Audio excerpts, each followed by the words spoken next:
Welcome to highlights of stage 16 of the Vuelta A Espana from Pollo to Moscastro de Hervía, 167.9 Ks, and everybody looking pretty rested after the rest day. J Vine waving to the crowd, Almeida looking relaxed, as is our red jersey wearer Jonas Vingegaard with his teammates. Smiles all round in the neutral zone. Giulio Pellizzari looking sprightly for Red Bull Bora Hansgrohe. So let's have a look at what's on the menu today. A hilly parkour, certainly not mountainous, but still 3,500 metres of elevation approximately, and there is the profile. All of the climbing densely packed towards the back end, including the hilltop finish at Castro de Hervía. It was to be a very fast start, and eventually a breakaway was to go clear. 50k an hour start, 17 riders going clear, including Soler, Cepeda, Landa, Bernal, Quinn, Alfonso, Jongels van Sevenen, Nico Denz and Andrea Baggioli. So a big move that soon opened up a very big gap indeed. Kevin Vermaerke also there.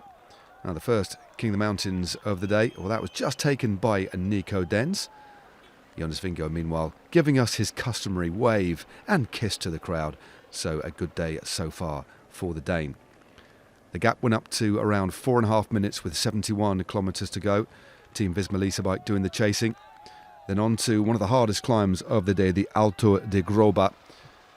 It was Mikel Landa setting the pace, and Egan Bernal, the Colombian road champion, one of two riders from the Ineos Grenadiers in the break, making sure he was fueled up for what was going to be a hard finale.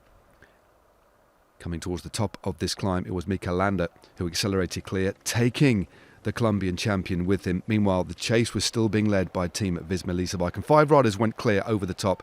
Denz, Landa, Bernal, Braz Alfonso, and Briac Roland of Groupama FDJ. Meanwhile, Mads Pedersen, through the rain, was keeping his powder dry for another day.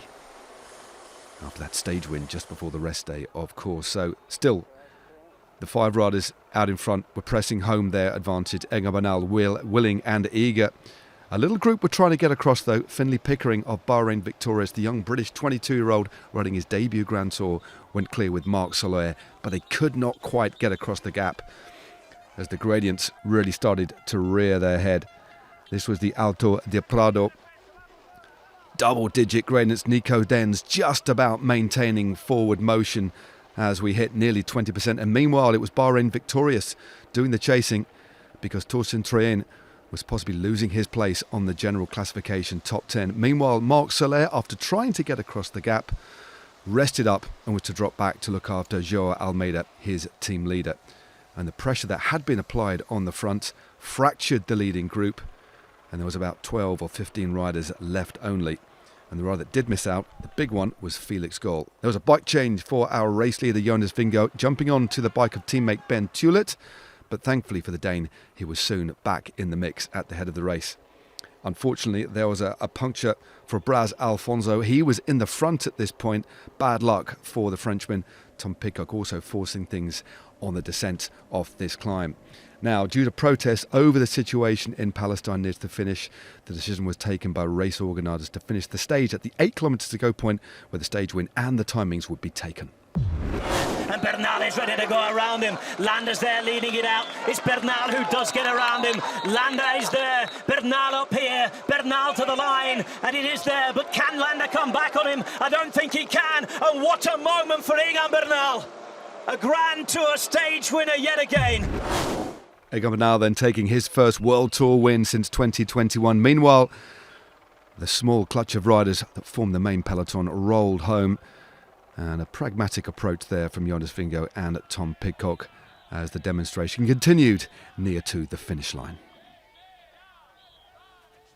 So, confirmation of the win for Egan Bernal of the Ineos Grenadiers, taking the win ahead of Mikel Landa, Briac Roland in third, Nico Denz in fourth, then Braz Alfonso, Jongels, Vermaerke, Pickering, Quinn. That's your top 10. So, difficult day for the riders.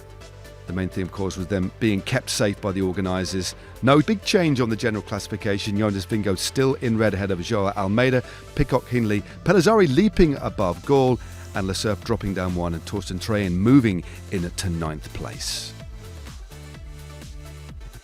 So a difficult day in the legs, a shortened finish on to stage 17, and this is what lays ahead. It is in fact our first mountaintop finish of the final week of this Vuelta, 143.2 Ks, ending at the Alto de El Moridero.